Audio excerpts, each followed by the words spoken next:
பெரியவா சரணம். பெரியவா வானொலியின் மாலை நிகழ்ச்சிகள் ஆரம்பமாகின்றன.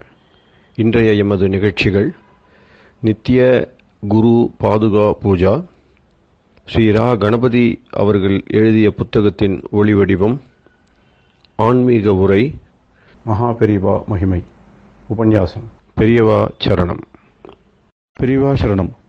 அடுத்த நிகழ்ச்சி நித்திய குரு பாதுகா பூஜை. शुक्लां भरदरं विष्णुं शशिवर्णं चतुर्भुजं प्रसन्नवदनं ध्यायेत् सर्वविघ्नोपशान्तये। ममोपात्त समस्त दुरितक्षयद्वारा श्री परमेश्वर प्रीत्यर्थं गुरुप्रसाद सिद्ध्यर्थं गुरुप्रीत्यर्थं गुरुपादपूजाम् अद्य करिष्ये। गुरुर्ब्रह्मा गुरुर्विष्णुर्गुरुर्देवो महेश्वरः गुरुः साक्षात् परब्रह्म तस्मै श्रीगुरवे नमः। अपारकरुणासिन्धुं ज्ञानदं शान्तरूपिणं श्रीचन्द्रशेखरगुरुं प्रणमामि मुदान्वहम्। सदाशिवसमारम्भां शङ्कराचार्यमध्यमाम् अस्मदाचार्यपर्यन्तां वन्दे गुरुपरम्पराम्. எல்லோரும் குருவை பெரிவாளை தியானம் பண்ணிண்டு அர்ச்சனை பண்ணுவோம். அஷ்டோத்திரம். பெரியவா அஷ்டோத்திரம் பல அஷ்டோத்திரங்கள் இருக்கு. அதுல எளிமையா சுலபமா எது இருக்கோ அதை நான் இப்ப சொல்றேன். எல்லோரும் இதை கேட்டுண்டே திருப்பி சொல்ல முடிஞ்சுவா சொல்லி சொல்லி பெரிவாளுக்கு பாதத்துல ஒவ்வொரு புஷ்பத்தை அர்ச்சனை பண்ணலாம். ओम श्री कांची कामकोटि पीठाधीश्वराय नमः. श्रीमत् चंद्रशेखरेन्द्र सरस्वती गुरुभ्यो नमः. संन्यासाश्रम शिखराय नमः. काषाय दंडधारिणे नमः. सर्वपीठापहारिणे नमः. स्वामिनाथ गुरवे नमः. करुणासागराय नमः. जगदाकर्षण शक्तिमते नमः. सर्वचराचर हृदयस्थाय नमः. ओम भक्त परिपालक श्रेष्ठाय नमः. धर्म परिपालकाय नमः. श्री जयेन्द्र सरस्वत्याचार्याय नमः. श्री विजयेन्द्र सरस्वती पूजिताय नमः. शिवशक्ति स्वरूपाय नमः. भक्ताभीष्ट प्रदायकाय नमः. ब्रह्मण्य पोषकाय नमः. ब्रह्म विष्णु शिवैक्य स्वरूपाय नमः. कांची क्षेत्रवासाय नमः. कैलाश शिखरवासाय नमः. स्वधर्म परिपोषकाय नमः. चातुर्वर्ण संरक्षकाय नमः. लोकरक्षण संकल्पाय नमः. ओम ब्रह्मनिष्ठापराय नमः. सर्वपापहराय नमः. धर्मरक्षक संतुष्टाय नमः. भक्तार्पितधन स्वीकर्त्रे नमः. सर्वोपनिषत् सारज्ञाय नमः. सर्वशास्त्रगम्याय नमः. सर्वलोक पितामहाय नमः. भक्ताभीष्ट प्रदायकाय नमः. ब्रह्मण्य पोषकाय नमः. नानाविध पुष्पार्चितपताय नमः. रुद्राक्ष क्रीडधारिणे नमः. भस्मोद्दोलित विग्रहाय नमः. सर्वज्ञाय नमः. सर्वचराचर व्यापकाय नमः. अनेक शिष्य परिपालकाय नमः. मनश्चाञ्चल्य निवर्तकाय नमः. अभयहस्ताय नमः. भयापहाय नमः. यज्ञपुरुषाय नमः. यज्ञानुष्ठान रुचिप्रदाय नमः. यज्ञसम्पन्नाय नमः. यज्ञसहायकाय नमः. यज्ञफलदाय नमः. यज्ञप्रियाय नमः. उपमानरहिताय नमः. स्फटिक तुलसी रुद्राक्ष हारधारिणे नमः. चातुर्वर्ण समदृष्टये नमः. ऋग्यजुस्साम अथर्वणादि चतुर्वेद संरक्षकाय नमः.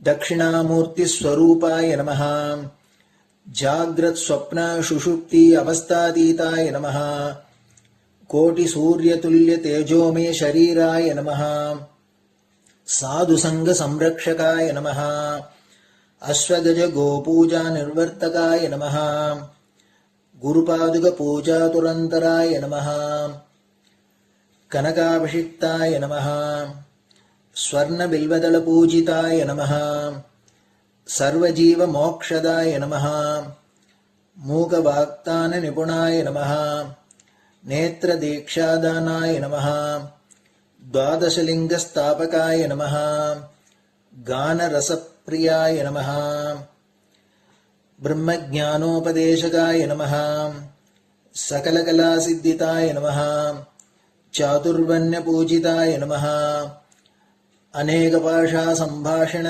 कोविताय नमः अष्टसिद्धिप्रदायकाय नमः ओम श्री शारदामठसुस्थिताय नमः नित्यान्नदानसुप्रीताय नमः प्रार्थनामात्रसुलभाय नमः पादयात्राप्रियाय नमः नानाविधमतपण्डिताय नमः श्रुतिस्मृतिपुराणज्ञाय नमः देवयक्षकिन्नरकिंपुरुषपूज्याय नमः श्रवणानन्दकरकीर्तये नमः दर्शनानन्दाय नमः अद्वैतानन्दभरिताय नमः अव्याजकरुणामूर्तये नमः शैव वैष्णवादिमान्याय नमः श्रीशङ्कराचार्याय नमः दण्डकमण्डलोहस्ताय नमः वीणामृदङ्गसकलवाद्यनाथस्वरूपाय नमः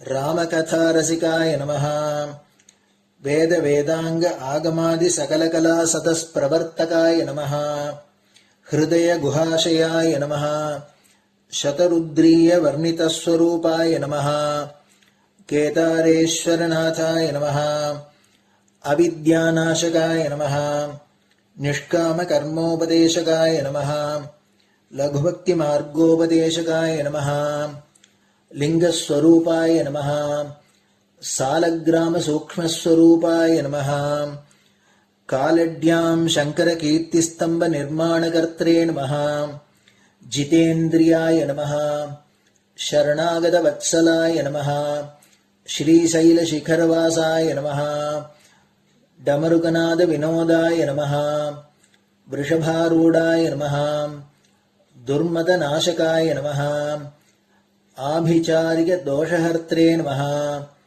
मिताहाराय नमः मृत्युविमोचकशक्त्याय नमः श्रीचक्रार्चनतत्पराय नमः दासानुग्रहकारकाय नमः अनुराधानक्षत्रजाताय नमः सर्वलोकख्यातशीलाय नमः वेङ्कटेश्वरचरणपद्मषट्पदाय नमः श्री महात्रिपुरसुन्दरी समेत श्री चन्द्रमौलीश्वर पूजाप्रियाय नमः श्रीमच्चन्द्रशेखरेन्द्र सरस्वती सद्गुरु परब्रह्मणे नमः गुरुभ्यो नमः परमगुरुभ्यो नमः परमेष्टिगुरुभ्यो नमः परात्परगुरुभ्यो नमः गुरुपरम्पराभ्यां नमः गुरुपादुकाभ्यां नमो नमः.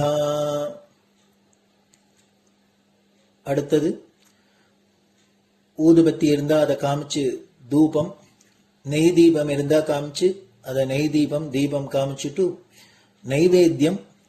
நைவேத்தியம் வெத்தலைப்பாக்கு பழம் இதுலேருந்து ஆரம்பிச்சு அவளுக்கு எது சௌரியமோ அதுபடி நைவேத்தியம் பண்ணலாம். அதுக்கு அடுத்தது கற்பூர ஹாரத்தி பண்ணி எல்லோரும் பிரதட்சிண நமஸ்காரம் பண்ணி பெரியவாள்கிட்ட பிரார்த்தனை பண்ணிண்டு எல்லோரும் க்ஷேமமா இருக்கணும், லோகம் பரம மங்களமா சௌக்கியமா இருக்கணும், எல்லோரும் வியாதி வெக்க இல்லாத ஆயுராரோக்கிய ஐஸ்வர்யத்தோட சாந்தம் அமைதியோட ஞான வைராக்கியத்தோட எல்லோரும் நல்லவர்களாயிருந்து நன்மையை அடையணும்னு பிரார்த்தனை பண்ணி இந்த பூஜையை தினம் செய்யலாம். குரு பிரம்மா குருர் விஷ்ணுர் குருர் தேவோ மகேஸ்வரः குரு சாட்சாத் பரபிரம்ம தஸ்மை ஸ்ரீ குரவே நமஹ. அபார கருணா சிந்தும் ஞானதம் சாந்தரூபிணம் ஸ்ரீ சந்திரசேகர குரும் பிரணமாமி முதான்வகம். சதாசிவசமாரம்பாம் சங்கராச்சாரிய மத்யமாம் அஸ்மதாச்சாரிய பர்யந்தாம் வந்தே குரு பரம்பராம். குரு பாத பூஜை நிறைவடைஞ்சது. பெரியவா சரணம். பெரியவா சரணம். பெரியவா வானொலியில் நேயர்கள் அடுத்து கேட்க இருப்பது ஸ்ரீ ரா கணபதி அவர்கள் எழுதிய புத்தகத்தின் ஒளி வடிவம். அளிப்பவர் ஸ்ரீமதி உமா சங்கர் அவர்கள். தேனினும் இனிய சொல்லான் தீச்சுடர் மேனி கொண்டான் ஊனுயிர்க்கு உயிரதான ஒன்றினைக் கலந்து நின்றான் ஏனினிக் கவலை நெஞ்சே இன்றுனக் அருள் செய்தான் இஞ்ஞானவான் காமகோட்டி நாதனை நம்புவோமே. ஜெய ஜெய சங்கர, ஹரஹர சங்கர. மகாபெரியவாளின் உபன்யாசங்களை ரா கணபதி அண்ணா தெய்வத்தின் குரல் என்ற பெயரில் 7 பாகங்களாக தொகுத்து நமக்கு அளித்ததின் முதல் பாகத்தின் அடுத்த பகுதி வாழ்க்கை தரம். மக்களுடைய வாழ்க்கை தரத்தை உயர்த்த வேண்டும் என்பதற்காக அரசாங்கத்தார் அநேக திட்டங்களை போட்டுக் கொண்டிருக்கிறார்கள்.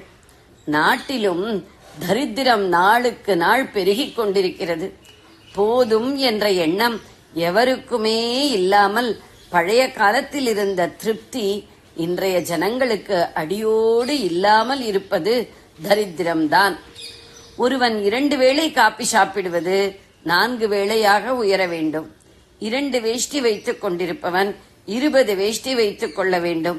இதுவே வாழ்க்கை தர உயர்வு என்கிற அபிப்பிராயம் வளர்ந்தால் அது பெரிய தப்பு.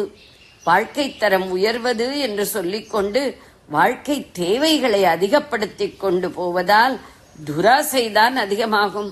எத்தனை சம்பாதித்தாலும் போதாமல் நாட்டில் தரித்திரம்தான் மிஞ்சும். மனுஷர்களுக்கு மானம் உயிர் இரண்டையும் காப்பாற்றிக் கொள்ள அத்தியாவசியமானவை எவையோ அவை நாட்டில் உள்ள அத்தனை ஜனங்களுக்கும் கிடைக்க வேண்டும். இவற்றை சர்க்காரே சகலருக்கும் கிடைக்கச் செய்ய வேண்டும். அதற்குத்தான் திட்டம் ஒழுங்கு எல்லாம் வேண்டும். அப்படிப்பட்ட நிலை ஏற்பட வேண்டுமானால் வசதி உள்ளவர்கள் கூட நாட்டில் இருக்கும்படியான பரம ஏழை எப்படி வசிக்கிறானோ அப்படி வசிக்க பிரயத்தனம் பண்ண வேண்டும். அவன் குடிசையில் இருந்தால் இவனும் குடிசையில் இருப்பது, அவன் கஞ்சி குடித்தால் இவனும் கஞ்சி குடிப்பது என்று சௌகரியம் இருக்கிறவர்களும் கூட தங்களிடம் பணம் இருக்கிறது என்பதால் தேவைக்கு மேல் அதிகமான வசதிகளையெல்லாம் பெருக்கிக் கொள்ளாமல் வாழ வேண்டும். வசதி இருக்கிறது என்று இவர்கள் பண்ணுகிற சுகஜீவன காரியங்கள் எல்லாம் லக்ஸரிஸ், அபரிக்கிரகம் என்ற பெரிய தர்மத்துக்கு விரோதம்தான். இந்த தோஷம் வந்துவிட்டால் ஈஸ்வரானுகிரகம் கிடைக்காது. மனுஷ ஜன்மா பிரயோஜனம் உள்ளதாக ஆக வேண்டுமானால் நமக்கு ஜீவிப்பதற்கு அத்தியாவசியமாக எவ்வளவு தேவையோ அதற்கு மேல் ஒரு இம்மி கூட விரும்பக்கூடாது. இதுவே அபரிக்கிரகம். வசதி இருக்கிறது என்றால் அதை கொண்டு கஷ்டப்படுகின்ற இதர குடும்பங்களுக்கு, அத்தியாவசிய வசதியை கூட பெற முடியாதவர்களுக்கு உதவி செய்வதுதான் நியாயம், தர்மம், புண்ணியம். அதுதான் ஒருவனுக்கு மோட்சத்தை அளிக்கும். இது தெரியாமல் வசதி இருக்கிறவர்கள் தேவைக்கு மேல் பட்டுப்புடவை, சில்க் ஷர்ட் என்று தோஷத்தை அதிகமாக இப்போது வளர்த்து கொண்டிருப்பது ஒரு பக்கம். அதே சமயம் இவர்களை பார்த்து வசதியில்லாதவர்களுக்கும் சபலம் பிடித்து ஆட்டுகிறது. அவர்களும் கூட கடன் வாங்கியாவது இந்த வேண்டாத தேவைகளை பூர்த்தி பண்ணிக்கொள்ள நினைத்து கடனாளியாகி அநேக உபத்திரவங்களுக்கு உள்ளாகி வருகிறார்கள். 50-100 வருஷங்களுக்கு முன்னால் யாரும் காப்பி சாப்பிட்டதே இல்லை. குடிசையில் தான் இருந்தார்கள். ஸ்திரீகள் காதில் பனை ஓலை தான் போட்டுக் கொண்டிருந்தார்கள். கேழ்வரகு கூழோ கஞ்சியோ தான் சாப்பிட்டார்கள். ஏழைகளோ பணக்காரர்களோ எல்லோரும் ஏறக்குறைய ஒரே மாதிரியான வீட்டில்தான் இருந்தனர். நம் ஜனங்கள் யாவரும் பட்டுத்துணி உடுப்பது இல்லை, காப்பி குடிப்பது இல்லை என்று சங்கல்பம் செய்து கொண்டு விட்டால் இப்போது ஒரு குடும்பத்துக்கு செலவாகிற பணத்தை கொண்டு 5 குடும்பங்கள் வாழ முடியும். தேவை என்று ஒன்றை ஏற்படுத்தி கொண்டு விட்டோமேயானால் அப்புறம் அதை பூர்த்தி செய்து கொள்ளும் ஓயாத பிரயாசை ஏற்படத்தான் செய்கிறது. இது திருப்திக்கும் சாந்திக்கும் பங்கம்தான். போதுமென்ற மனமே பொன்னான திருப்தியை தருவது. சமீப காலம் வரை படாடோப வஸ்துக்களாக இருந்த ரேடியோ, ஃபேன் மாதிரியானவற்றை கூட இப்போது அவசியமாக்கிக் கொண்டு நெசசிட்டிஸ் இவை கிடைக்கவில்லையே என்று தாபப்படுவதும் அதிருப்திப்படுவதுமாக இருக்கிறார்கள். தேவையை எவ்வளவுக்கு எவ்வளவு அதிகப்படுத்திக் கொள்கிறோமோ அவ்வளவுக்கு அவ்வளவு சாந்தி குறையும், சௌக்கியம் குறையும், நிம்மதியும் திருப்தியும் குறையும், தரித்திரம் துக்கம் உண்டாகும். ஸ்டாண்டர்ட் ஆஃப் லிவிங் என்பதை வாழ்க்கை தரம் என்று மொழிபெயர்ப்பதே சரியல்ல. வாழ்க்கை தரம் என்பது மிகவும் உயர்ந்த விஷயம். நல்ல குணங்களுடன் ஈஸ்வர பக்தியுடன் வாழ்கிற வாழ்வே தரமான வாழ்வு.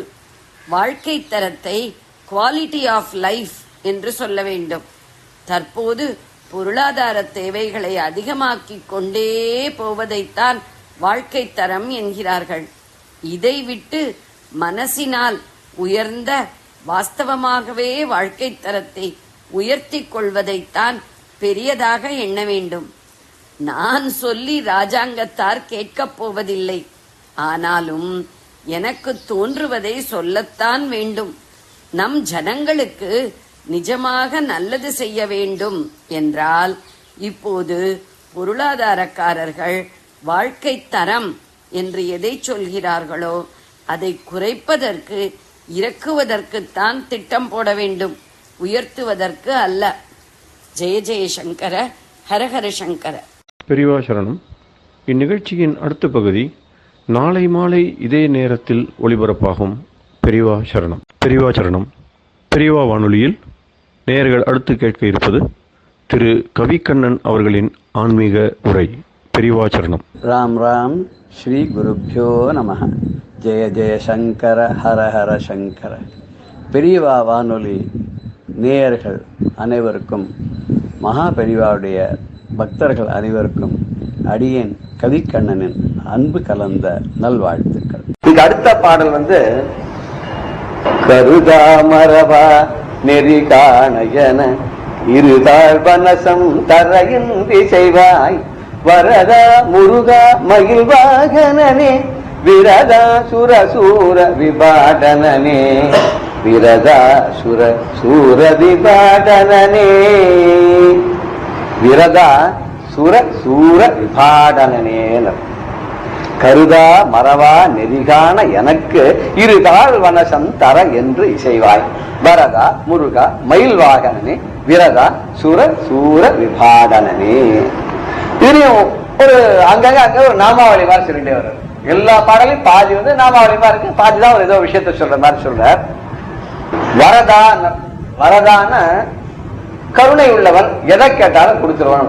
வரத்தை தருவான். வரம் ததாதி யஹாசக வரதா. இங்க சம்போதனம் வரதா அப்படின்னு கூப்பிட. வரதன் தான் சம்ஸ்கிருதத்துல உண்டு. கே வரத அப்படின்னு தான் 8வது வயசுல சம்போதன பிரதமன் சொல்றதுல தான் வரும்னு நினைக்கிறேன். ஆனா தமிழ்ல வரும்போது வரத அப்படின்னு கூப்பிட்டா ரொம்ப குறைவா இருக்கு மாதிரி. கொஞ்சம் தன்னை நீட்டி தான் தாராளமா சொல்லுவாங்க. இதுல என்ன செலவு ஒண்ணும் கிடையாது. வரதா அப்படின்னு கூப்பிடுறாரு. இந்த வரதுங்கிற பேர் பார்த்தோம்னாக்க பெருமாளுக்கு ரொம்ப சொல்ற. காஞ்சிபுரத்து சுவாமிக்கு வரதராஜ பெருமாள் வரதா, கஞ்சி வரதா அப்படின்னு சொல்லுவாங்க. காஞ்சிபுரத்தை சொல்லும்போது காஞ்சிபுரத்துல வரதராஜ பெருமாள் அவர் ரொம்ப அதிவரதன், அத்திவரதன் எல்லாம் சொல்றா இல்லையா. அதனால ஒருத்தர் கேட்டேன், பெரிய ஸ்ரீவைஷ்ணவர், அதெல்லாம் அத்திவரதன் என்ன, அந்த சுவாமி அத்திவரத்துல பண்ணிருக்காடான்னு. இருக்கலாம், ஆனா அந்த அத்திவரதன் விட ரொம்ப பொருத்தம் அதிவரதன் தான் ரொம்ப பொருத்தம். ஏன் அப்படின்னு கேட்டேன். அதிவரதன்னா ரொம்ப கருணை உடையவனா, அவன் என்ன கேட்டாலும் யோஜனை பண்ணாதான் கொடுத்துருவான். அதுதான் அவனுக்கு அதிவரதன் பேரு. அத்திவரதன் சொன்னா அத்திவரத்தை பண்ண அந்த பிம்பம் அப்படின்னு எடுத்துக்கலாம். அதை விட இதுதான் ரொம்ப பொருத்தமானது அப்படின்னு சொன்னார். இங்கேயும் சுவாமியை வரதான்னு கூப்பிடுறேன். மாமா மருமான் 2 பேரும் ஒரே மாதிரி இங்க வரதா. அவருக்குள்ள குணங்கள்லாம் இவருக்கு உண்டு, நிறைய விஷயங்கள். அவரும் மலை மேல இருக்கார், இவரும் மலை மேல இருக்கார். அவருக்கும் 2 பாரியார், உபய நாச்சியார், இவருக்கு 2 பேர்.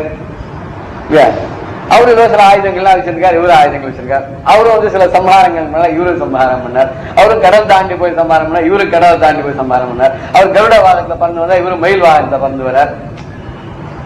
இவரை பார்த்தா அவருக்கு என்னன்னா எல்லாம் கிட்டத்தட்ட மாமாவுக்குள்ள அத்தனையும் வந்து இவருக்கு அமைஞ்சிருக்கிறதுனால இவரு வரதான்னு அதே மொழியில கூப்பிட்டுருக்காருன்னு நினைக்கிறேன். வரதா முருகான, முருகான்னு மிகவும் அழகானவனே அர்த்தம். முருகுன்னா அழகுன்னு அர்த்தம். அழகு பெட்டகம். இந்த அழகுக்கு வந்து லாவண்ய சேவதின்னு சொல்லிட்டு சஹஸ்ரநாமத்தை அம்பால சொல்லுது.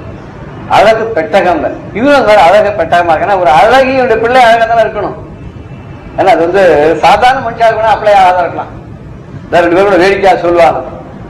ஒரு பெரிய அறிவாளி ஒருத்தர் அவரை போய் ஒரு அம்மா போய் ரொம்ப அழகா இருக்கலாம் அந்த ஊர்ல. அவ போய் கேட்டாங்க, நான் 2 பேரும் கல்யாணம் பண்ணி கொடுத்துட்டோம்னா நல்லா இருக்கேன். ஏன் அப்படின்னு கேட்டாங்க. நம்ம 2 பேரும் வாழ்க்கை நடத்தணும்னா உண்மை மாதிரி புத்திசாலியாவும் என்ன மாதிரி அழகா ஒரு பிள்ளை பிறந்தா நாட்டுக்கு நல்லது இல்லையானு அவர் கேட்டா, இப்படி நடக்குதுன்னு வச்சுக்கோ, உன்ன மாதிரி புத்திசாலியாவும் என்ன மாதிரி அழகா முடிச்சுட்டு என்ன பண்றதுனாலும் இது மனுஷாளுக்கு வேணா அந்த மாதிரி நடக்கலாமே தவிர தெய்வங்களுக்கு வரும்போது அப்படி கிடையாது. தெய்வங்களை பொறுத்த வரைக்கும் அவன் வந்து சங்கல்பிச்சு நினைக்கிறதா நடக்கும். அப்படி ஒரு அழகானா பிறந்தாவன் வரதன், அதனால பெரிய அழகன். மயில் வாகனம் நினைச்ச மாத்திரத்துல பறந்து விடுது, எங்க வேணாலும் போயிடுது. இந்த மயிலும் மனசும் கிட்டத்தட்ட ஒரே மாதிரி. மயில் நினைச்ச இடத்துல போகும், அதி வேகமா பறக்கும். மனசும் அதி வேகமா பறக்கும். ஒரு கணம் ஒரு இடத்துல இருக்காது, எங்க இருக்குன்னு தெரியாது. ஏதோ ஒரு சப்ஜெக்ட் நினைச்சுட்டே இருக்கும், அதுக்குள்ள இன்னொரு சப்ஜெக்ட் அது போயிட்டு இருக்கும். வாய் மாத்திரம் சொல்லிட்டே இருக்கும், மனசு எங்கேயோ போயிட்டு இல்லையா. அதுதான் மயில வந்து மனசுக்கு உபமானமா சொல்ல. ஒரு கவிஞர் கூட சொல்லும் போது, நீ மயில் மேலேயே வாகனமா வச்சு அங்கங்க போயிட்டு இருக்கிய, அதை விட வேகமா போகக்கூடிய என்னோட மனசு இருக்கு, இது மேல வந்து நீ போயேன் இதை எடுத்துக்கியன்னு அப்பயதீஷர் கூட சொன்னார் இல்லையா. மனசு ஒரே தவிச்சுட்டு இருக்கு, நீ எமே மலையில உட்கார்ந்து இருக்க, அங்க ஒரே சீத்தளமா இருக்கு. கைலாச மலையில பார்வதி உடம்புல ஒரு பாதி, அது இன்னும் குளிர்ச்சி.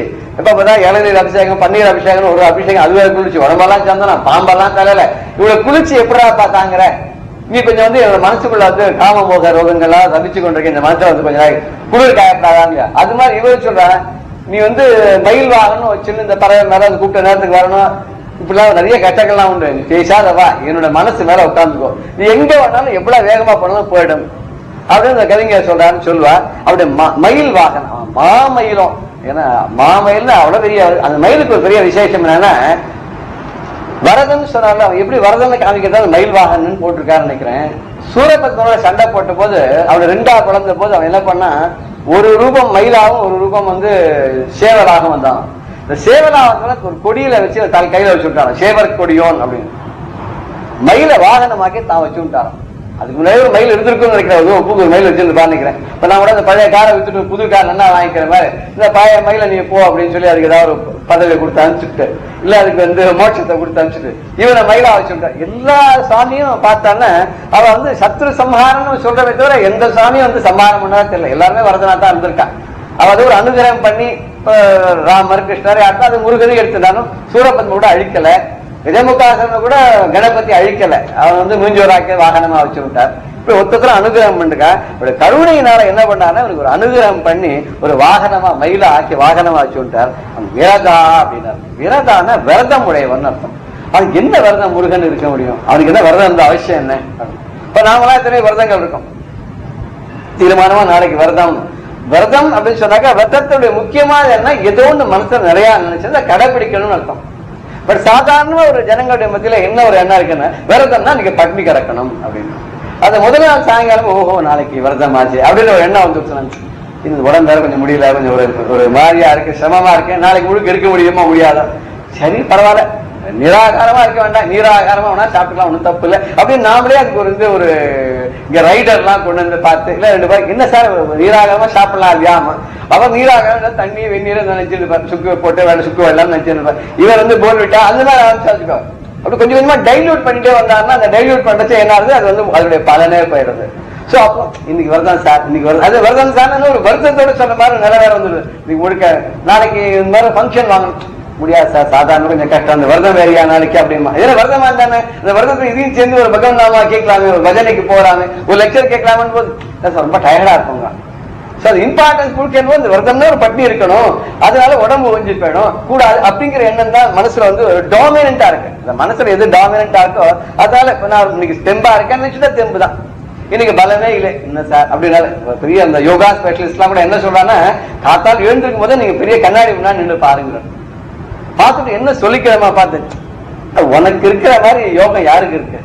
என்ன பர்சனாலிட்டி உனக்கு, என்ன ஒரு படிப்பு இருக்கு, எத்தனை உனக்கு மனுஷாலாம் தெரிஞ்சவா இருக்கா, எவ்வளவு எக்ஸ்போஷர்லாம் இருக்கு, உன்னால முடியாது யாரால முடியும், தைரியமா போ, முயற்சி பண்ணு, நடக்கும் அப்படின்னு சொல்லிக்கணுமா? அதோட மத்திய எழுந்திருக்கும் போது என்ன சொல்றா, மைண்டுக்கு சொல்லுங்க இன்னைக்கு நாள் நல்லா இருக்கும், இன்னைக்கு எல்லா காரியமும் என்னால பண்ண முடியும், எனக்கு உடம்பு தெம்பா இருக்கு, நான் எங்க போனாலும் சக்சஸ்ஃபுல்லா இருப்பேன், எல்லாரையும் வசீகரமா பேசி முடிச்சுடுவேன், எனக்கு இன்னைக்கு தோல்விங்கிறதே ஒரு இதிகாசத்துல கிடையாது, எப்படி டேக்கிள் பண்றது எனக்கு நல்லா இருக்கு, ஒரு வந்துடுச்சு, நான் ஒரு ரிவைவ் பண்ணிட்டு போறேன், இன்னைக்கு காத்தாலும் சாயங்காலம் எல்லா காரியம் ஜெயம் தான் அப்படின்னு நினைச்சிட்டு போனோம்னா நம்ம சுமூகமா இருக்கும், போற ஆட்டிடியூட் நல்லா இருக்கும், போற வேண்டாம் நல்லா பழகி எல்லாம் பண்ணுவோமா, காரியத்துல 100 பங்கு இல்லைன்னா ஒரு 80 பங்கா ஜெயிச்சுட்டு வந்துருவாங்க. யோகா ஸ்பெஷலிஸ்ட் தான் சொல்றேன். இதே ஆரம்பிக்கும் போது சில பேர் ஆரம்பிக்க நீங்க பாக்க நல்லா வார்த்தையா வாயில வராது, அது மாதிரி நெகட்டிவாவே காத்தால ஆரம்பிச்சு இன்னைக்கு என்ன சார் எங்க அப்படிதான் இருக்க போறது, அவனை போய் பார்க்கணும், அவன் கால நாள் பிரயோஜனம் கிடையாது, ஒன்னும் ஹெல்ப் பண்ண மாட்டான், அவன் சாதாரண நாள்லயே இப்ப அவன் வீட்டுல ஏதோ ஒரு கட்ட வேற வந்திருக்கு, அவனா ஜெயிப்பான் இப்படி நினைச்சுன்னு போன வச்சுக்கோ. இந்த நெகட்டிவ் போர்ஸஸ் தான் நம்ம சுத்தி ஒரு ஆறா அப்படின்னு ஒரு வட்டமா இருக்கும். இதை நம்ம அவனை நெருங்கும் போது என்ன ஆகுதான்னா ஒரு ஒளி வட்டம் மாதிரி இந்த வட்டமா இருந்து அவனை போய் தாக்குறான். எதோ யாரா போய் பார்க்க போறோமோ அவனை இந்த வட்டமா இருந்து நம்ம சுத்தி இருக்கக்கூடிய வட்டம் இந்த ஆறான்னு சொல்றோமே இது போய் அவனை தாக்குறான். இப்ப அவனுக்கு கொஞ்சம் நஞ்சம் நல்லா என்ன இருந்தது கூட இந்த வட்டமும் அவனை சுத்தி இருக்க ஆறாம் கிளாஷ் பண்ணும்போது அவன் மனசுல அது டாமினண்டா போய் இவருக்கு ஹெல்ப் பண்ணப்படாது, அடாடா இவன் வந்துட்டானே, இவன் விடா கொண்டான்னா கொடா கண்ட லெவல்ல போயிட்டு இருப்பானே, இவன் எப்படி அவன் மைண்ட் என்ன ஒர்க் பண்ண ஆரம்பிக்குமா, இவன் எப்படி அவாய்ட் பண்றதுன்னு ஒரு அவன் கொடா கண்டன் இவன் விழா கண்டன் 2 பேரும் கஷ்டம், யார் ஜெயிச்சாலும் கொஞ்சம் கஷ்டம் தான், தீர்மானம் மட்டும் ரொம்ப கஷ்டம், அந்த அளவுக்கு போயிடும்டா. ஏன்னா அவனுக்கு கொடுக்கப்படாதுங்கிற வரதம், இவனுக்கு வந்து வாங்காத வரப்படாதுங்கிற வரதம் இப்படி. சோ வரதம் நம்ம என்ன வச்சுக்கணும், எதையோ ஒண்ணு அடையிறது வரதம் இல்ல, இப்படி இருக்கிறது வரதம். ஆனா இவனுக்கு என்ன வரதமான பக்தர்களை காப்பதுதான் அவனுக்கு வரதம். அடியார்களுக்கு எப்ப குரல் கொடுத்தாலும் முதல்ல போய் நிக்கணும், அவர் எந்த கட்டமும் இல்லாத நம்ம பார்த்துக்கணும், அதுதான் இவனுடைய வரதமா. தன்னுடைய அடியாருக்கு வறுமைன்னு என்னன்னு தெரியக்கூடாது, தன்னுடைய அடியாருக்கு பலவீனம்னு என்னன்னு தெரியக்கூடாது, கட்டம்னு என்னன்னு புரியக்கூடாது. அப்படி கட்டமே தெரியாதவனுக்கு அவருக்கு எல்லா சௌகரியங்களும் பண்ணக்கூடியவராக இருக்க வேண்டும் அப்படிங்கிறது தான் இவருடைய விரதமா. அப்படி ஒரு விரதத்தை பூண்டவனாக இருக்கான, அடியார்களை ரட்சிக்கும் விரதத்தை பூண்டவன், அந்த அந்த விரதத்தால் அவரை நாம் அடையலாம்.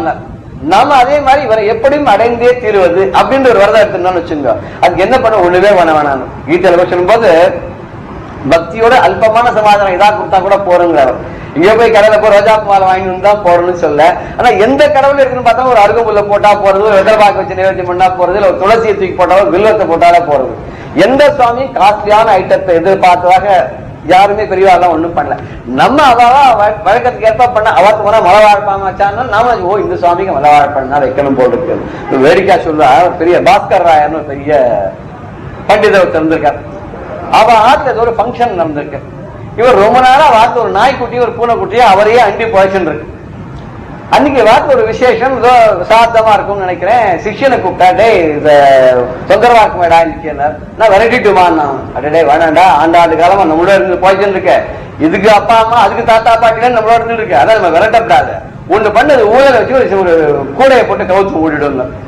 அவன் என்ன பண்ணா, அந்த காலத்துல இந்த மூங்கில் தரம்புல பண்ண கூட தான் இருக்கு, அதுல அங்க கண்ணெல்லாம் இருக்கும் காத்து போறதுக்கு.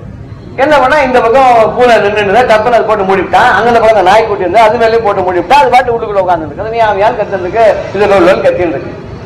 அதுக்கு அந்த ஃபங்க்ஷனுக்கு நிறைய பெரிய பண்டிதர்கள் புரோகிதர்கள் எல்லாம் வந்து எல்லாம் ஆச்சு. மத்தியானம் சாப்பாடு எல்லாம் போச்சு எல்லாம் நல்லா நோட் பண்ணி பார்த்துட்டாலும் இது இப்படியே நடந்துட்டு இருக்கு. இதுக்கப்புறம் பாஸ்கர் ராயர் ஊருடா போயிருந்தா ஒரு ராஜாவோட வீட்டுல ஒரு ஃபங்க்ஷன், இவரை கூப்பிட்டு இருந்தா போனோம்.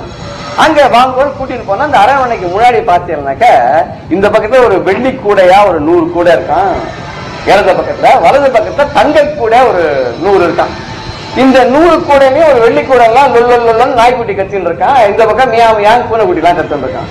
இவருக்கு ஒண்ணுமே புரியல. இது என்ன ஒரு ரிலீஜியஸான ஒரு சடங்கு, ஒரு ராஜா வீட்டுல நடக்கிறது. இதுல போய் இப்படி என்னது கூட கூடையா கவுத்து வச்சிருக்கான், நாய் பூனைக்குட்டி எல்லாம் கத்தின்னு இருக்கு அப்படின்னு சொல்லி கேட்டாராங்க. அந்த ராஜா குரு இருப்பார் இல்லையா, அவரை சொன்னாராம், இது மகாராஜாவோட உத்தரவு, எல்லாரும் பண்றோம். மகாராஜாவோட உத்தரவுன்னு சொன்னா எதுக்காது, அதுக்கு அர்த்தம் எதா இருக்கணுமே. சரி ராஜாவே கேட்டுருவாங்க. ராஜாவை கேட்ட போது ராஜா சொன்னாரா, இந்த மாதிரி பெரிய மகா பண்டிதர் வந்து அவர் நிறைய ஊர்ல வர வழியெல்லாம் பார்த்து வந்தாரா, இவா இப்படிதான் பண்ணிட்டு இருக்காளா, இந்த மாதிரி ஃபங்க்ஷன்ல இப்படிதான் செய்யணுமா.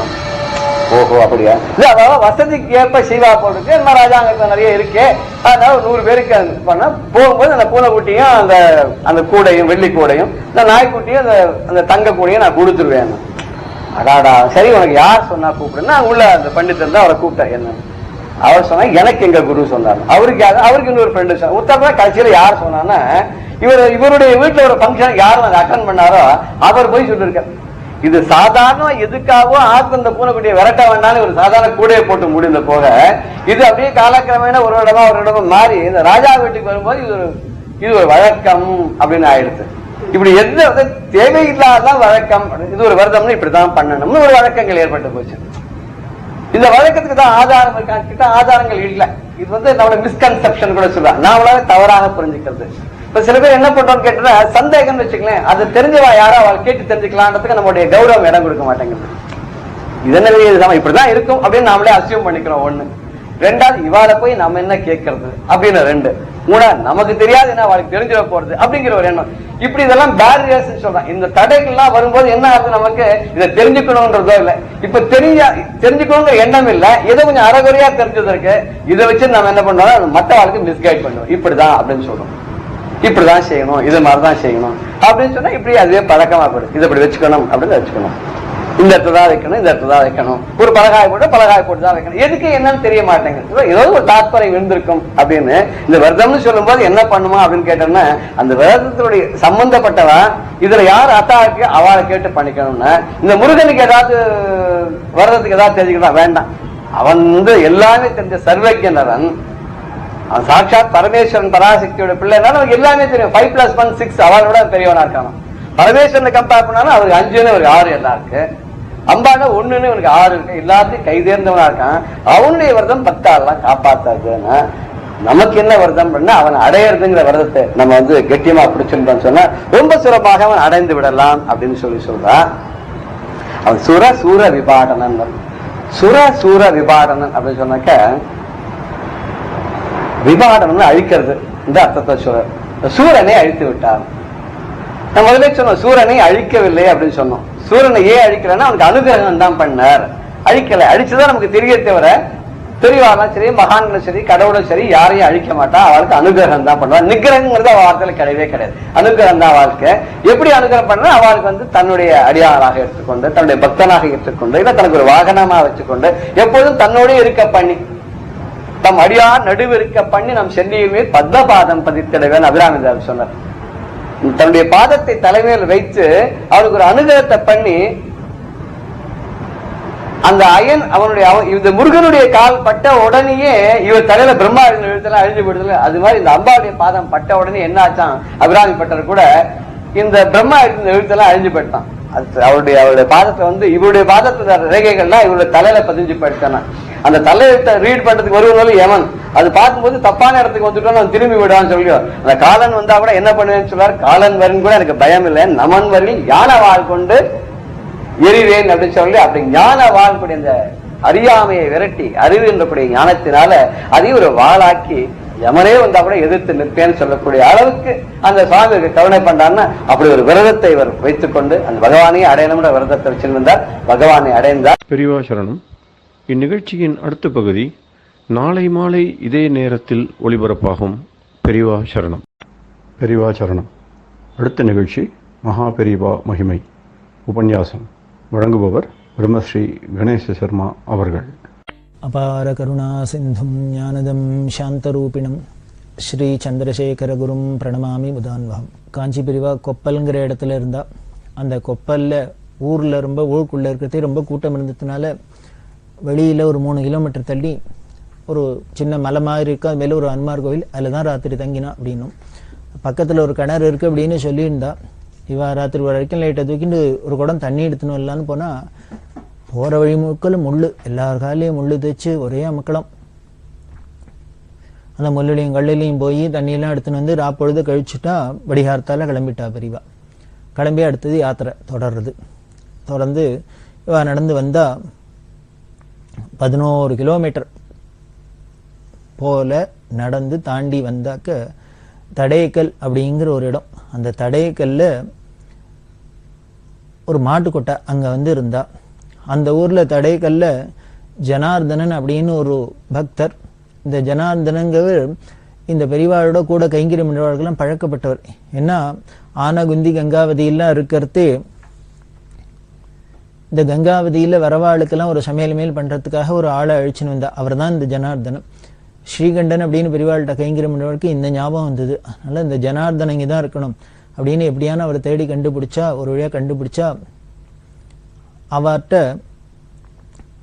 சாப்பாடு படுக்க ஏற்பாடு பண்ணலாம் அப்படின்னு சொல்லி வச்சிருந்தான்.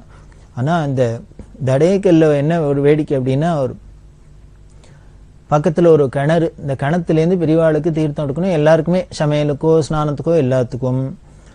அந்த கிணத்துல எப்படி இருக்கும் அப்படின்னா டார்ச் அடிச்சு பார்க்கணும். பகல்லையே தண்ணி இருக்கிறத டார்ச் அடிச்சு பார்க்கணும். டார்ச் அடிச்சு பார்த்தாதான் தெரியும். ஒரு பெரிய குடத்தை கயத்துல கட்டி குடத்தை விட்டேடலாம், கிணத்துக்குள்ள விட்டேடலாம், அடியில போச்சுன்னா திருண்டு சொம்பு மாதிரி தெரியும். அந்த அளவுக்கு ஆழம். எவ்வளவுன்னா வேற ஒண்ணும் இல்லை, 120 அடி ஆழம்.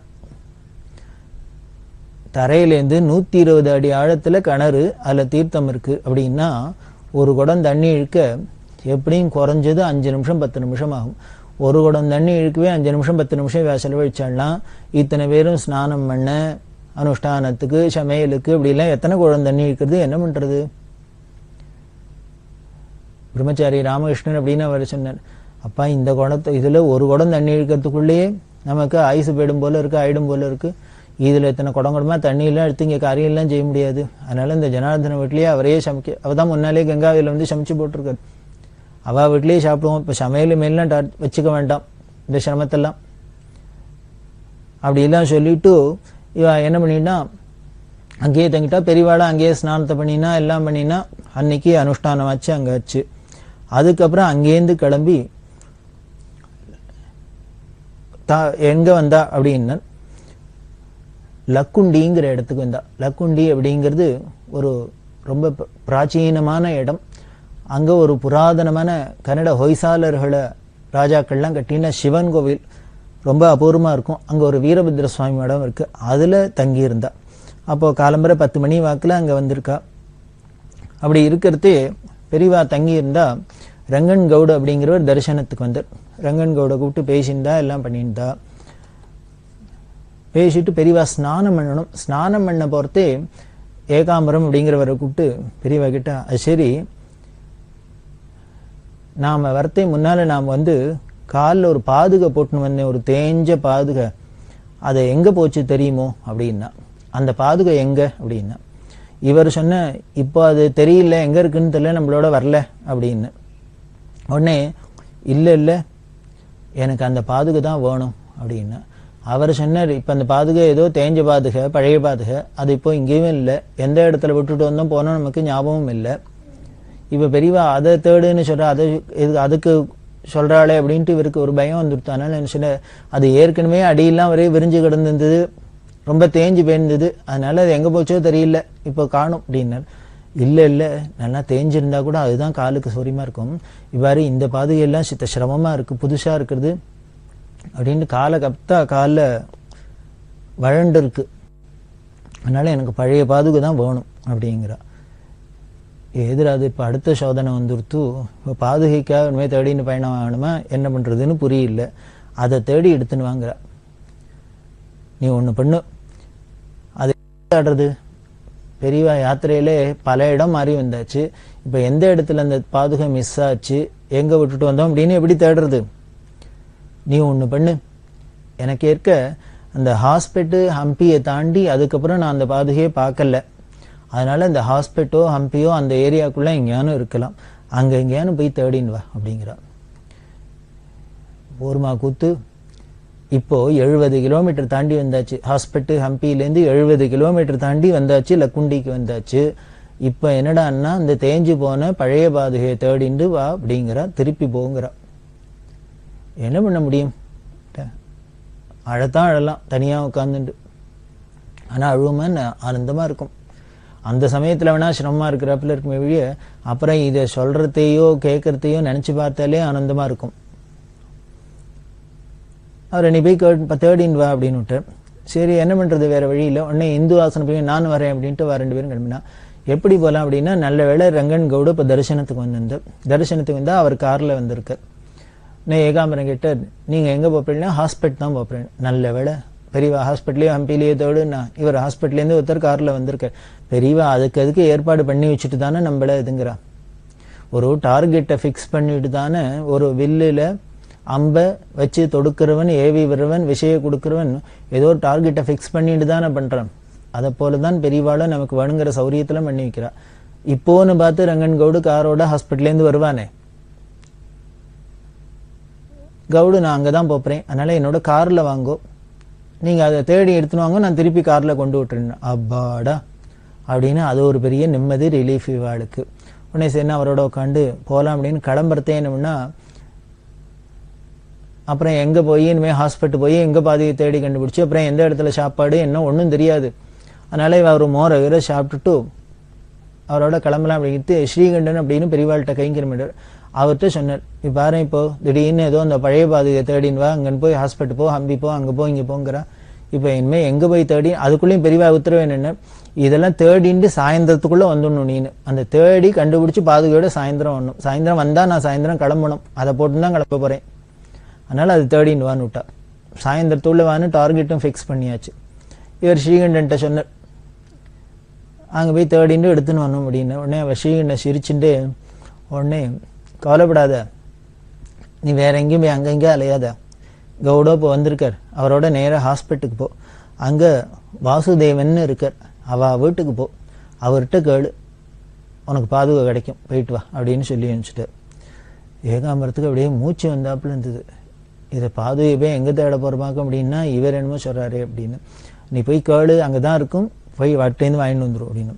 சரி அப்படின்ட்டு நேராக கவுடோட போனால் அவர் வீட்டில் இறங்கிட்டார். அப்புறம் இந்த வாசுதேவன் வீட்டுக்கு வந்தால் அவர்கிட்ட சொன்னால், அங்கே என்னென்னா அவரோட பூஜையில் பாதுகையை வச்சுருக்கு.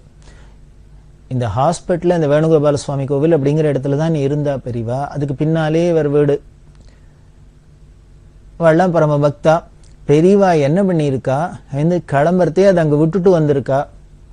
அதை அவர் ஏதோ எடுத்து வச்சுருக்க பிறகு இவா யார்ட்டையான்னு கேட்டு போய், ஆஹா இருக்கு பண்ணி, அது ஒரு உடஞ்சி போன பாதுகை தானே, தேஞ்சு போன பாதுகை, அதனால உடஞ்சது இல்லை தேஞ்சது, நீ தான் வச்சுக்கோயே அப்படின்னு சொல்லியிருப்பவளுக்கு அவள் எடுத்து வச்சுருக்கார். அது ஸ்ரீகண்டனுக்கு ஞாபகம் வந்திருக்கு. அது நல்ல வேளை ஞாபகம் வந்தது. ஒரு சொன்ன பொன்னா வாரத்தில் பூஜையிலேருந்து பெரியவா கேட்குறான்னு அவர் உடனே திருப்பி கொடுத்தார் பாதுகையை. இவாளுக்கு உடனே குளிச்சு சாப்பிட்டு எல்லாம் பண்ணுவேன். காலங்காலத்தாலாம் அனுப்பிச்சிருக்கா. உடனே அங்கே மணியர் அப்படின்னு ஒருத்தர் அவாத்தில் போய் ஸ்நானத்தை பண்ணிட்டு இவா 2 பேரும் ஆகாரத்தை பண்ணிட்டா, கவுடு சொல்லியிருந்தேன், நீ எல்லாம் பண்ணிட்டு வாங்கோ, நான் திருப்பி கொண்டு விட்டுறேன் அப்படின்னு. திருப்பி கவுடு வீட்டுக்கு போனால் அவர் காரில் ஏற்பாடு பண்ணி தான் அனுப்பிச்சார். வந்தால் 70 கிலோமீட்டர் வரணும் இல்லையா. இல்லை இவாளுக்கு ஒரு கவலை வந்துடுத்து. பெரியவா யாத்திரை கிளம்புறதுக்குள்ளே சாயந்தரம் அனுஷ்டானத்தை முடிச்சுன்னு கிளம்புறதுக்குள்ளே இந்த பாதுகை எடுத்துன்னு, ஏன்னா இந்த புது பாதுகை பெரியவாளுக்கு காலை ரொம்ப சிரமப்படுத்திருக்கு. அதனால பெரியவாளுக்கு கால் வலி இல்லாத இருக்கணுமே, சௌரியமாக இருக்கணுமே, தான் எடுத்துன்னு வேணுமேனு அவசரமாக பறக்கிறா. 70 கிலோமீட்டரும் ட்ராவல் பண்ணி ஆகணும். இந்த வண்டிக்காரன்ட்ட சொன்னால் அவர் தெரிஞ்சவர், வேகமாக ஓட்டுப்பா. அந்த நல்ல சித்திரை மாசமா ரோடு நல்ல பழுத்து இருக்கு சுடுறது. அதில் வண்டி வேகமாக வந்தால் என்ன ஆயிடுத்து, அவ்வளோ ஸ்பீடில் வந்தது. இந்த லக்குண்டி வரத்துக்கு 10 கிலோமீட்டர் இருக்கிற சமயத்தில் டயர் பர்ஸ்ட் ஆகிடுது, வெடிச்சுடுத்து. போருமா, இனிமே இதுக்கு மேலே சோதனை, இதுக்கு மேலே சிரமம் வேண்டாம். 10 கிலோமீட்டர் டயர் வெடிச்சுடுத்து. என்ன பண்ணுவா சிவன் என்ன நிற்கிறா, என்ன இப்படி ஆயிடுத்தேன்னு. இனிமேல் இந்த டயரை எடுத்து மாற்றலான்னா விடுங்க முடியல, அப்படி புகையாக வருது, கிட்டக்க போக முடியல, அப்படி உஷ்ணமாக இருக்குது. அது இனிமேல் அது குளிர்ந்து அது சாந்தமாகி அந்த உஷ்ணம்லாம் அடங்கி அதுக்கப்புறம் அதை கழட்டி எடுத்து புது டயரை போட்டு இத்தனையும் பண்ணணும். வாசினே நோட்டில் இருக்கிறதே வர வழியில் என்ன பண்ணின்னா, அந்த ஹாஸ்பிட்டல்லேருந்து டாக்டர் இனாம்தார்னு ஒருத்தர், கிருஷ்ணமூர்த்தி வெள்ளம், அவள்லாம் வண்டியில் வரத்தை கிராஸ் பண்ணி போகிறத பார்த்தா. இவள் நடு ரோட்டில் இப்படி டயர் வெடித்து நிற்கிறதே அவள் பின்னால் வந்த வண்டி இதை பார்த்துட்டு நின்றுது. என்ன இவாள்லாம் தெரிஞ்சு வளைச்சேன், என்னாச்சு ஏதாச்சுன்னா, இல்லை பெரியவா அது மாதிரி பாதுகை எடுத்துன்னு வர சொன்னா, இந்த பழைய பாதுகை எடுத்துன்னு வந்துனுக்கும், வந்த வழியில் இது மாதிரி ஆயிடுத்து, டயர் பெஸ்ட் ஆகிடுது அப்படின்னா, சரி அவா காரில் ஏறிக்கலான்னா, அதில் அந்த டாக்டர் இனாம்தாரோட தாயார் குழந்தைகள் எல்லாருமே சேர்ந்துன்னு அதுலேயே கார் முழுக்கல மனுஷாளாக இருக்கா. இவா 2 பேரும் அதில் ஏறிக்கலாம்னு கேட்க கூட முடியாத அளவுக்கு இருந்தது. அவளும் வாங்க ஏற்றிக்கிறேன்னு சொல்ல முடியல, இவாளும் கேட்க முடியல. அப்படி இருக்கிறதே அவள் சொன்னா என்ன பண்ணோம்னா, இவனை சொல்லிச்சா, நீங்கள் போய் பெரியவாள்கிட்ட அங்கே சொல்லுங்க, கூட இருக்கவாள்கிட்ட பாதுகா கிடைச்சி எடுத்துன்னு வந்துன்னு இருக்கோம். இது மாதிரி 10 கிலோமீட்டர்ல பஸ்ட் ஆயிடுத்து, இதை சரி பண்ணிட்டு நாங்கள் வரோம், எப்படியும் பெரியவா கிளம்புறதுக்குள்ளே வந்துடும், பெரியவாள்கிட்ட காதில் போட்டுருங்கோ, அவள் இது விஷயம் தெரிஞ்சாலான்னு இருப்பா அப்படின்ட்டு சொல்லி அனுப்பிச்சா. அதுக்கப்புறம் இவாள் இதெல்லாம் சரி பண்ணிட்டு போயாச்சு.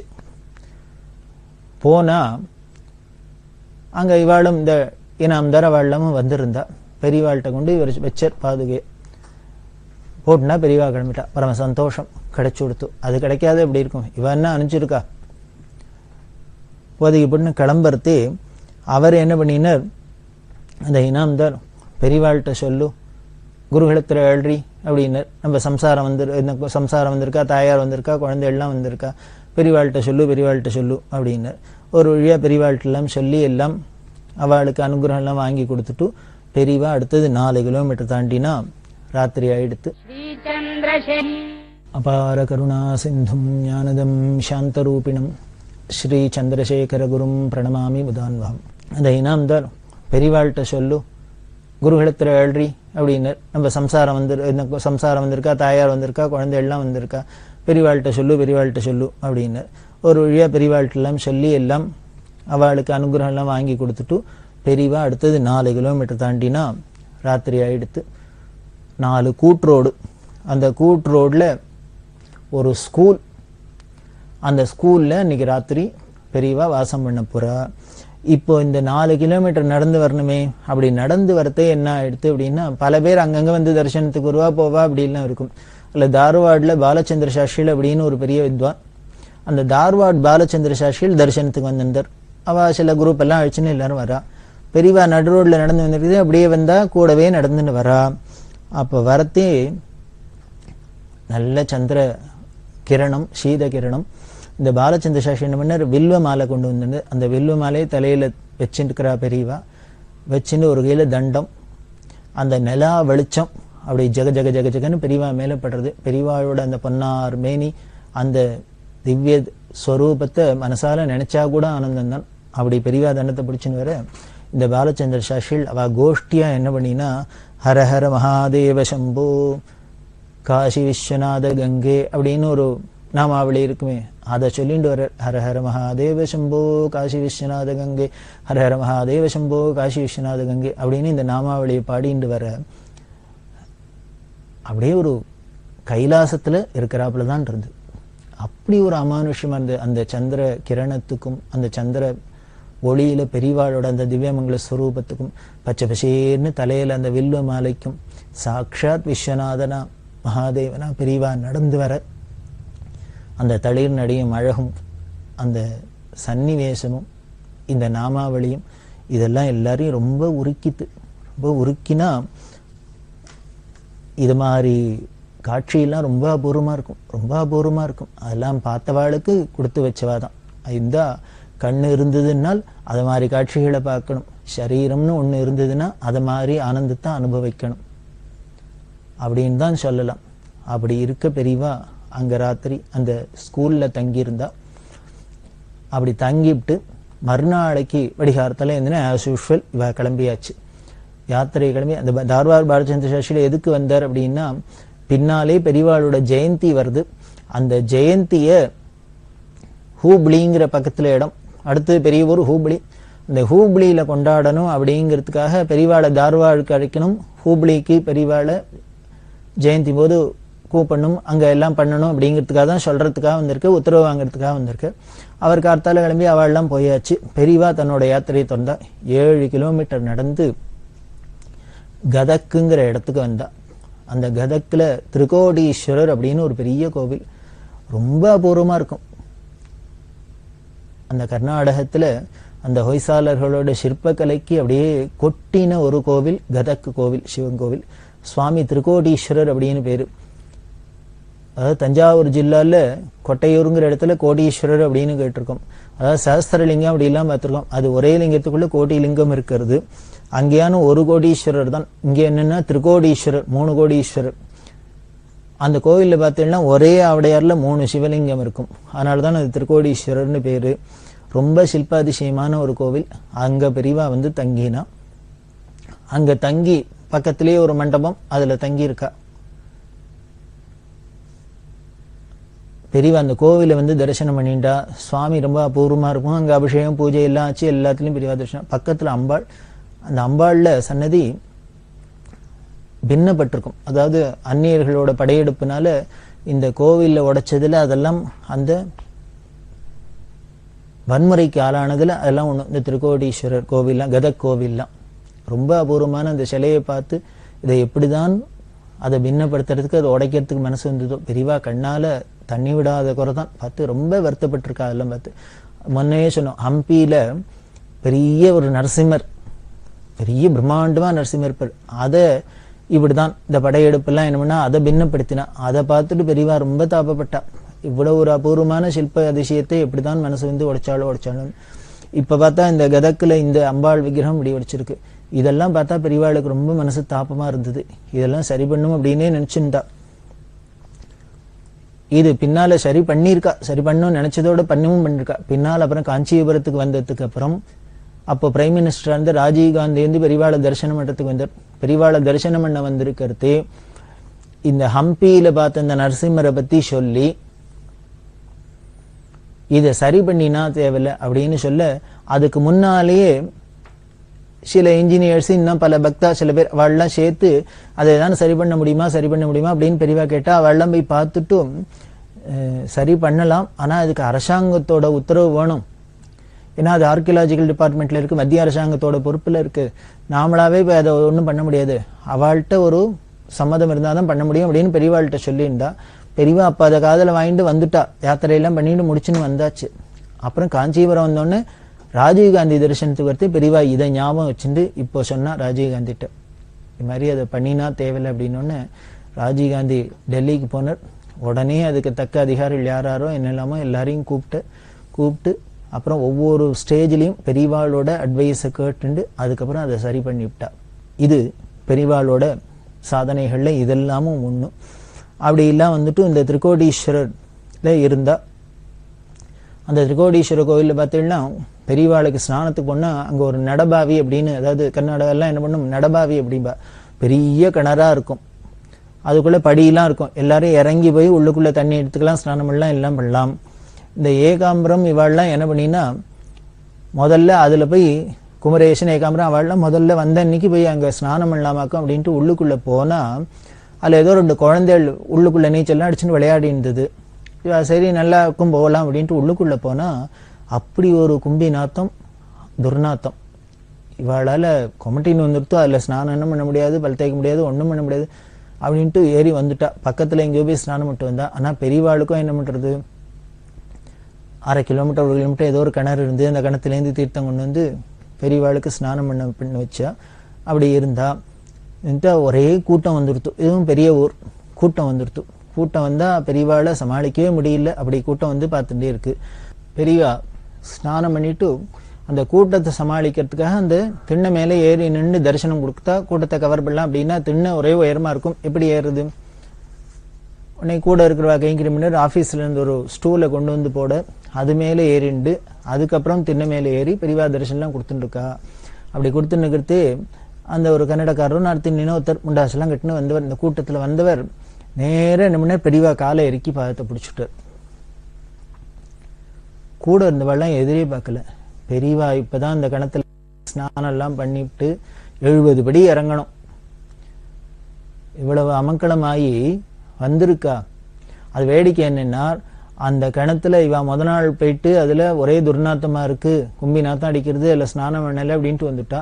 ஆனா பெரியவா என்ன பண்ணிட்டா, மறுநாளைக்கு அதுலயே போய் ஸ்நானம் பண்ணிட்டு வந்திருக்கா.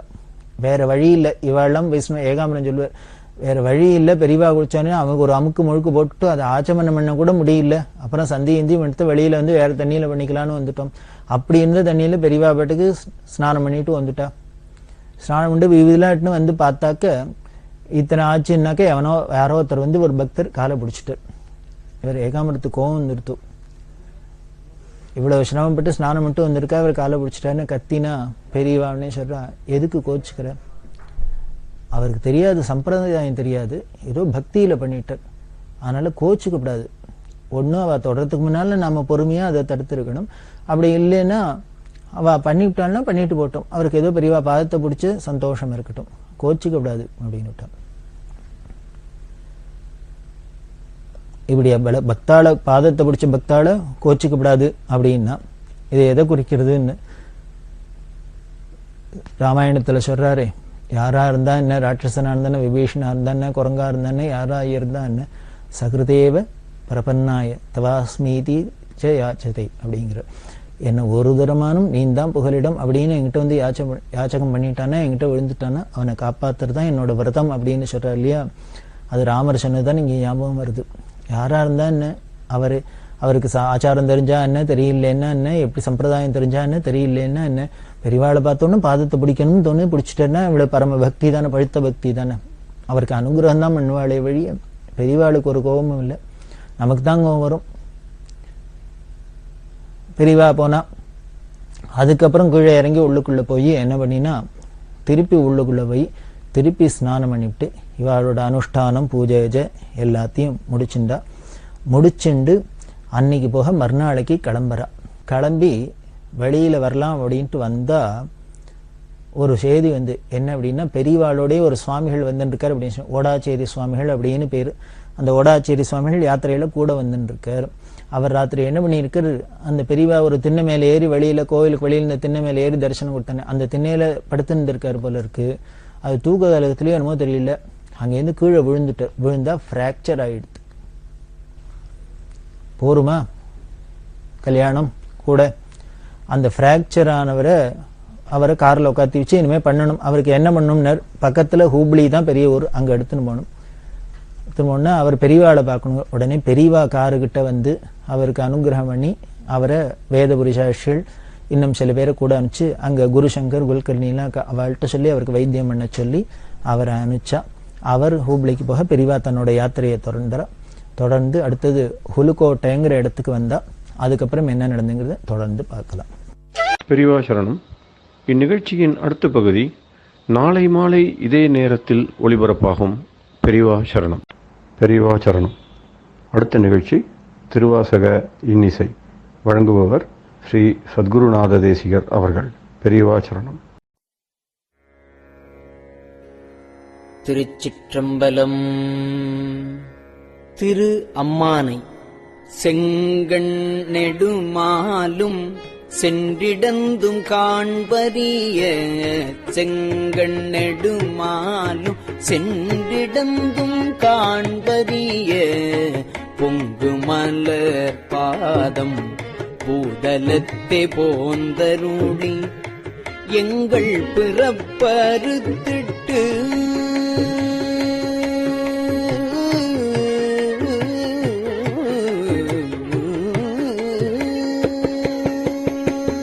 எங்கள் பிறப்பு அறுத்திட்டு எந்தரமும் ஆட்கொண்டு, எங்கள் பிறப்பறுத்திட்டு எந்தரமும் ஆட்கொண்டு, தெங்கு திரள் சோலை தென்னன் பெருந்துறையான்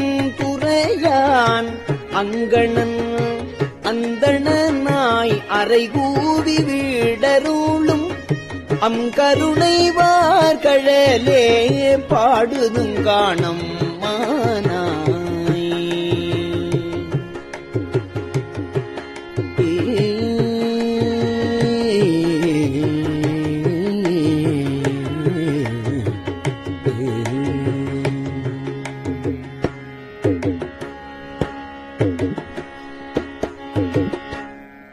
பாரார் விசும்புள்ளார் பாதாளத்தார் புறத்தார், பாரார் விசும்புள்ளார் பாதாளத்தார் புறத்தார், ஆராலும் காண்டற்கு அறியான் எமக்களிய, ஆராலும் காண்டற்கு அறியான் எமக்களிய, பேராளன் தென்னன் பெருந்துரையான் பிச்சேற்றி,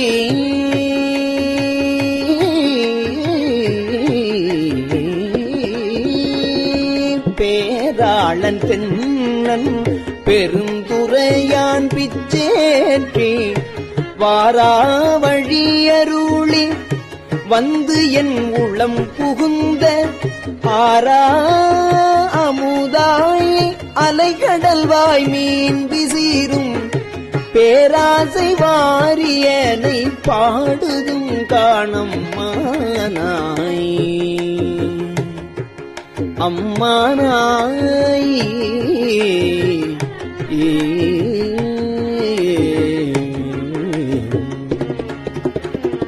இந்திரனும் மாலையனும் ஏனோருமானோரும்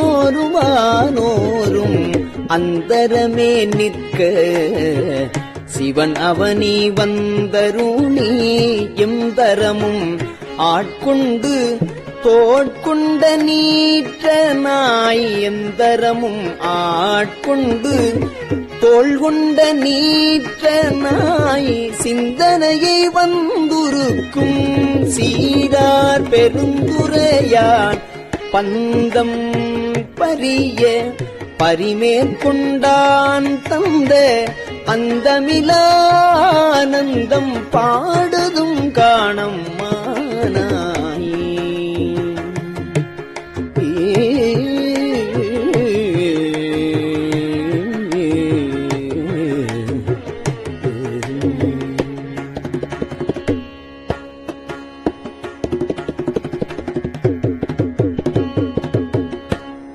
வான்வந்த தேவர்களும் மாலையனோடு இந்திரனும் வான்வந்த தேவர்களும் மால் அயனோடு இந்திரனும் கால் நின்று வற்றியும் புற்றெழுந்தும் காண்பறிய காணின்று வற்றியும் புற்றெழுந்தும் காண்பறிய தான் வந்து நாயேனை தாய்போல்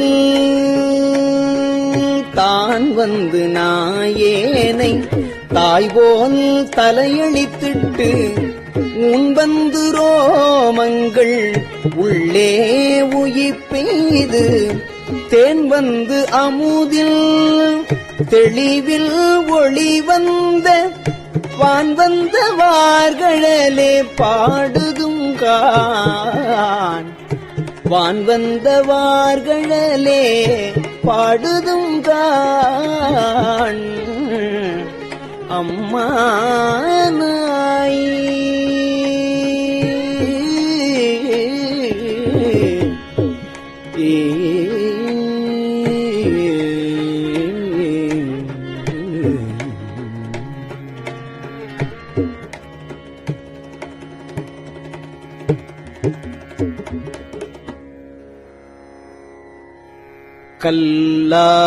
கல்லாமனத்து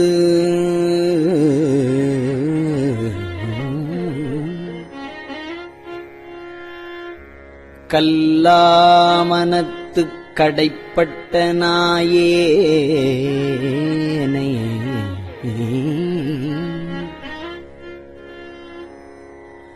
வல்லாளன் தென்னன் பெருந்துரையான்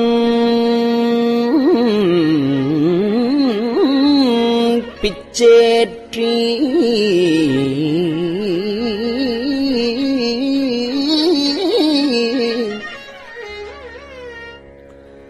கல்லை பிசைந்து கனியாக்கி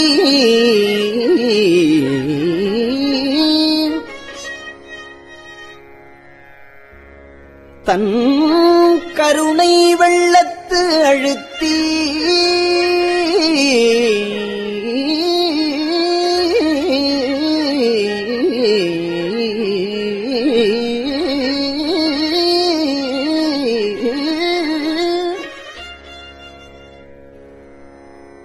வினை கடிந்த வேதியனை தில்லை நகருவுக்குச் சிற்றம்பலம் மன்னும் ஒல்லை விடையானை பாடுதும் காண் வினை கடிந்த வேதியனை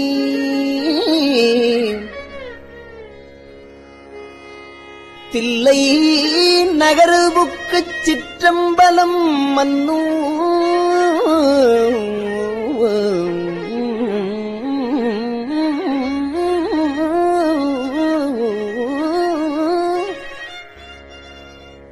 ஒல்லை விடையானைப் பாடுதும் காண் அம்மானாய்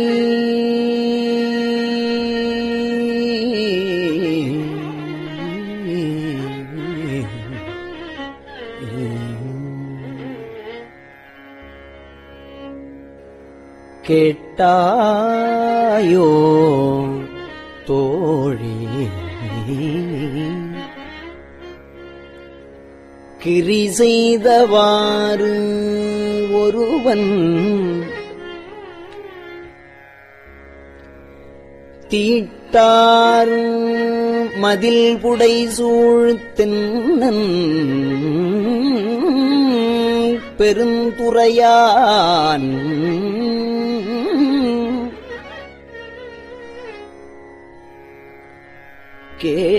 கேட்டாயோ தோழி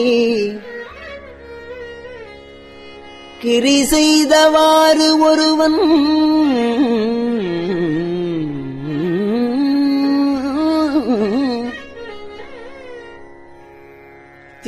தீட்டார் மதில் புடை சூழ்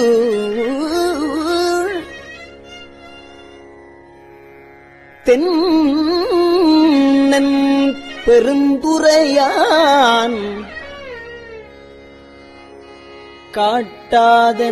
காட்டாதனையெல்லாம் காட்டி சிவம் காட்டி தாழ் தாமரை காட்டி தன் கருணைத்தேன் காட்டி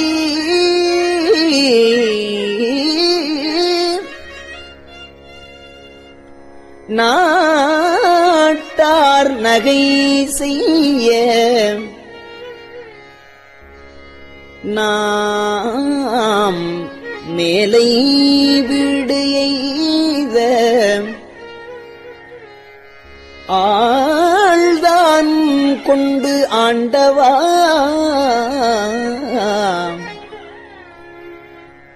பாடுதும் காண் அம்மானாய்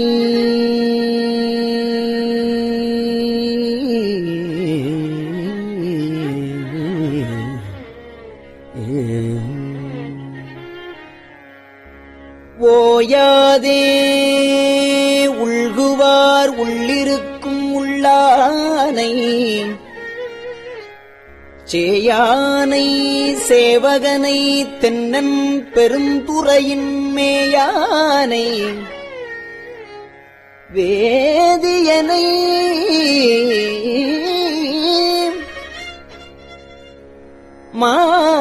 மாதிருக்கும் பாதியனை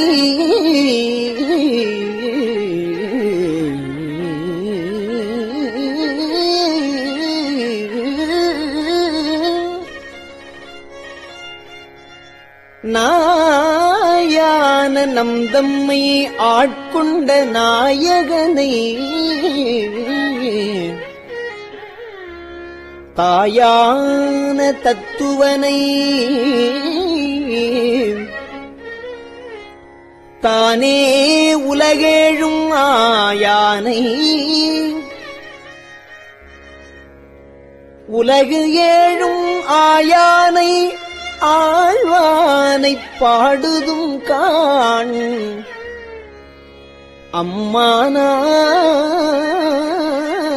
அம்மானாய்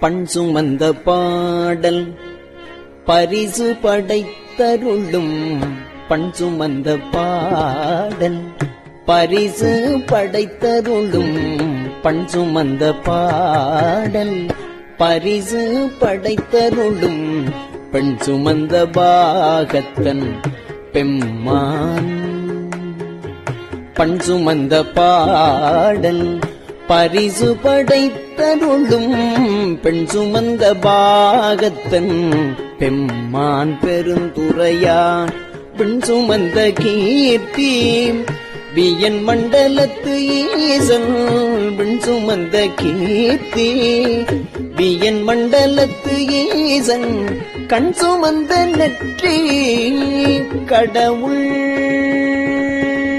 கண் சுமந்த நெற்றி கடவுள் கலிமதுரை மண் சுமந்து கூலி கொண்டு அக்கோவால் முத்துண்டு பொன் சுமந்த பொன்மேனி பாடுதுங்காள் அம்மானாய் அம்மானாய்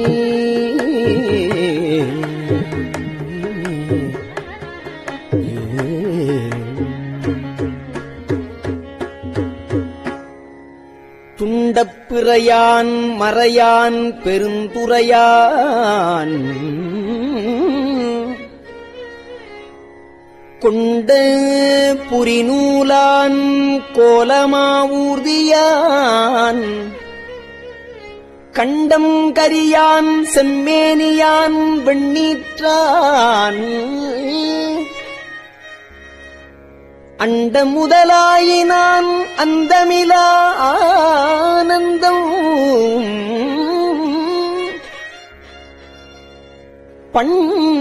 பண்டை பரிசே பழடியார்க்கு ஈந்தருளும் அண்டம் வியப்புருமா பாடுதும் காண் அம்மானாய்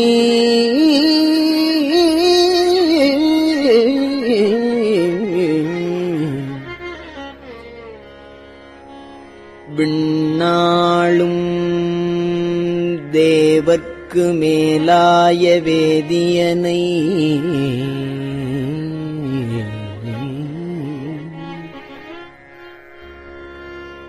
மண்ணாளும் மன்னவர்க்கு மாண்பாகி நின்றானை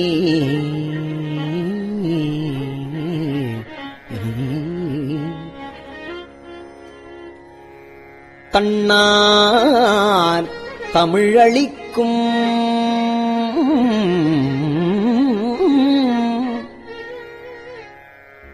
தன்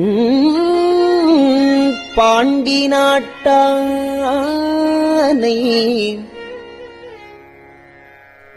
பெண்ணாளும் பாகனை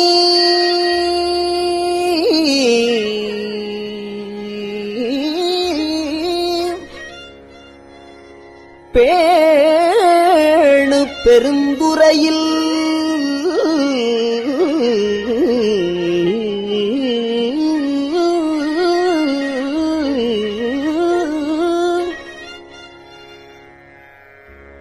கண்ணார் கடல் காட்டி நாயேனை ஆட்கொண்ட அண்ணாமலையானை நாயேனை ஆட்கொண்ட அண்ணாமலையானை பாடுதுங்கான்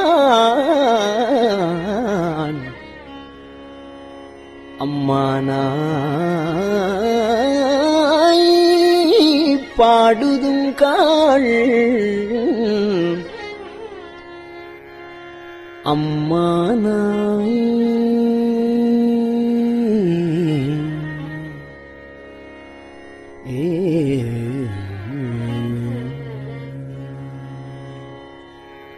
திருச்சிற்றம்பலம்.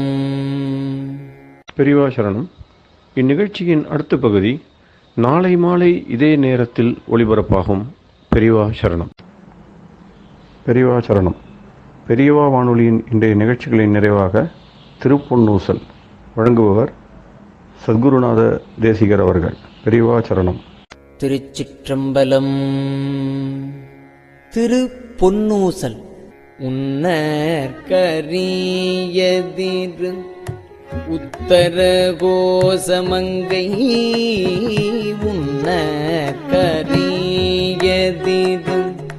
உத்தர கோசமங்கை மன்னி போலிந்திருந்த மன்னி போலிந்திருந்த மாமரையோன் தன் புகழே பன்னீர் பணிந்திரஞ்ச பாவங்கள் பற்றறுப்பான்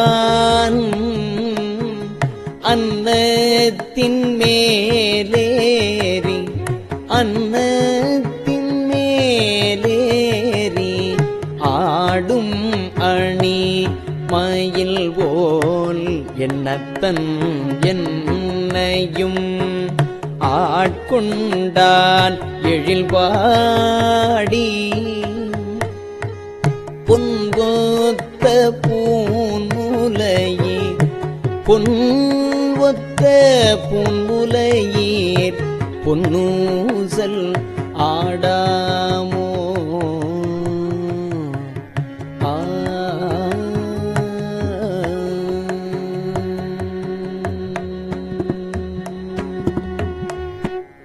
திருச்சிற்றம்பலம்.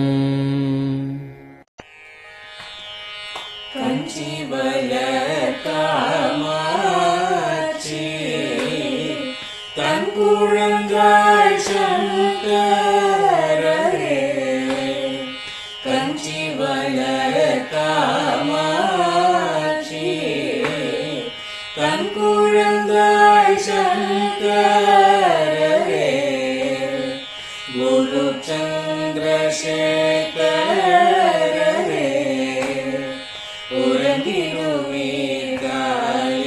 உறங்கிடுவீர்களேலோ உறங்கிடுவீர்களேலோ.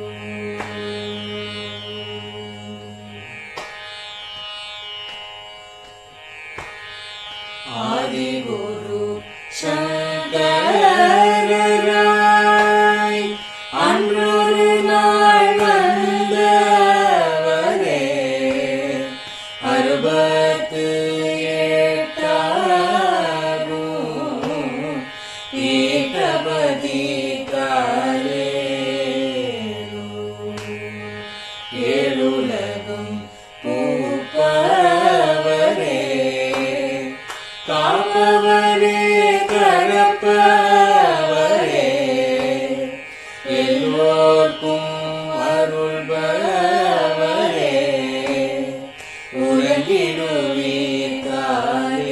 உறங்கிடுவீர்களேலோ அயனுடனே மாலவனோ தேடிய பொற்பதத்தவரே அருமறைகள் சாற்றும் முயல் மலர்பதமே காலேலோ முக்தி நிலை எய்திடவே சக்தி தரும் சத்குருவே முக்தி நிலை எய்திடவே சக்தி தரும் சத்குருவே நித்தமெங்கள் நாவி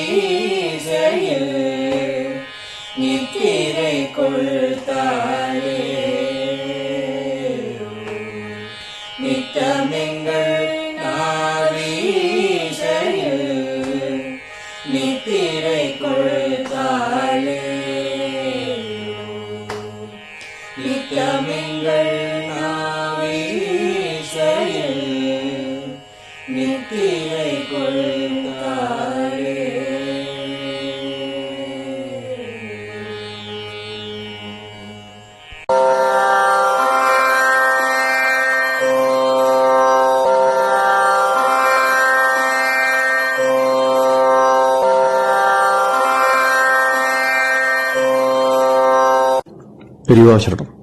பெரியவா வானொலியின் மாலை நிகழ்ச்சிகள் இத்துடன் நிறைவடைகின்றன. எமது அடுத்த ஒளிபரப்பு நாளை காலை இந்திய நேரப்படி 6 மணிக்கு துவங்கும். பெரியவாசரணம்.